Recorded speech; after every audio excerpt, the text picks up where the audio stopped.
Hello, my name is Richard Salva.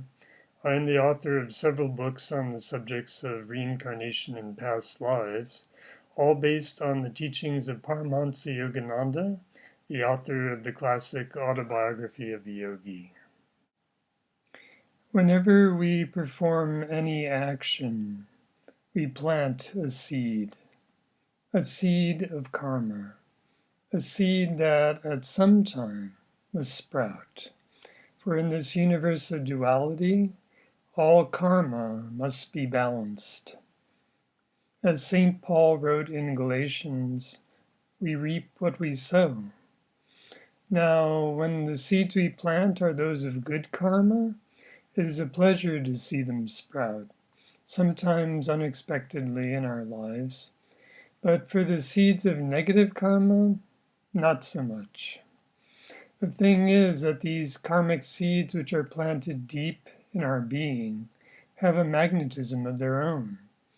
When it is time for them to sprout, they exert a substantial pull on the universe around us.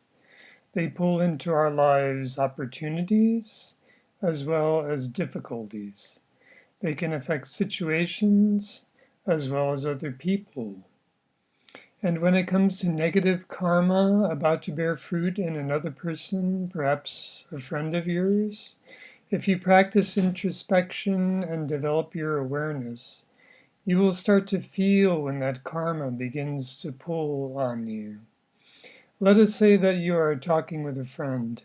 You've been in a good mood all day, and all of a sudden you feel this pull to speak critically of them, or meanly to them in some way. Afterward, you may say to yourself, now, where did that come from?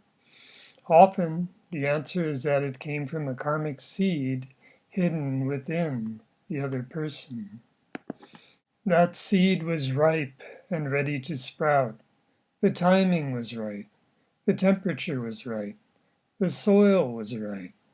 For whatever cosmic reason, enough of the conditions were right for that karmic seed to burst open.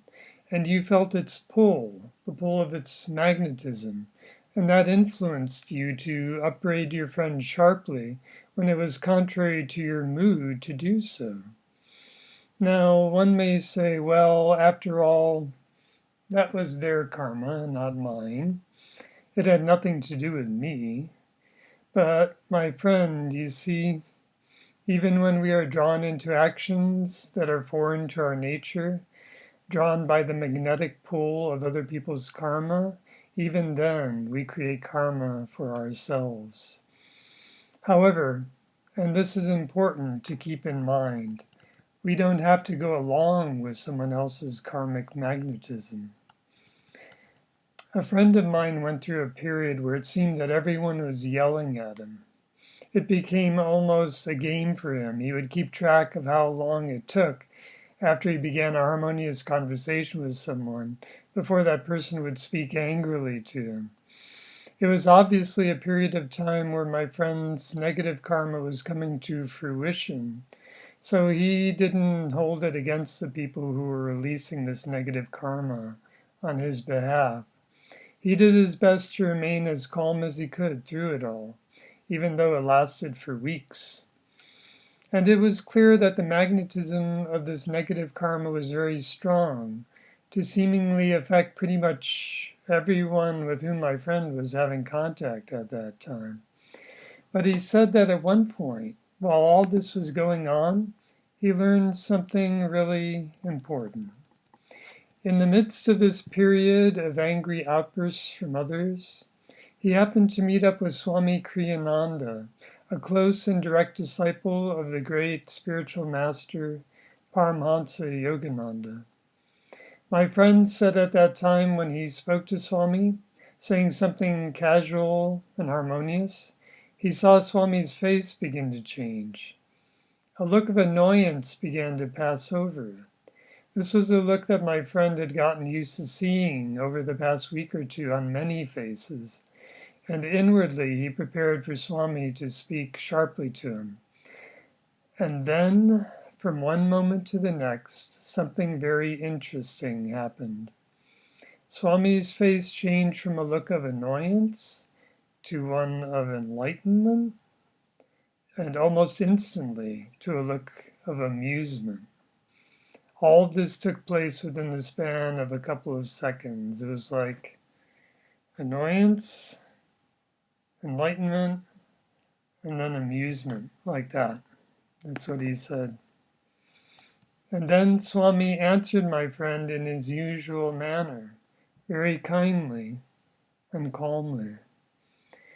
And so, you see, if we can develop our awareness just like Swami Kriyananda did, and our self-control, we can limit the degree to which other people's negative karmic magnetism will affect us. We can limit how often that magnetism may influence us to create negative future karma for ourselves. We may ask ourselves, as perhaps Swami Kriyananda did in those few moments, why, after all, should we allow someone else's karma to force us to speak or act against our own nature, or even against our momentary mood? Why should we let ourselves be imposed upon like that? If, on the other hand, we can remain calm and let the influence pass us by, we will remain free within ourselves. Now, it must be acknowledged that if we do not rise to the bait of that particular karmic trap, if the seed is truly ripe to sprout, someone else surely will. That is true. And we can feel compassion for whoever ends up getting caught in that trap. And yet, in the last analysis, you and I are only responsible for ourselves and for our own actions. And the more people who increase in the world who increase their awareness and help prevent the perpetuation of negative karma, the more peace and harmony there will be for everyone. When one of us lifts ourselves up on a subtle level, all of us are lifted up. For in the deepest part of our being, the deepest identity of who we are all one.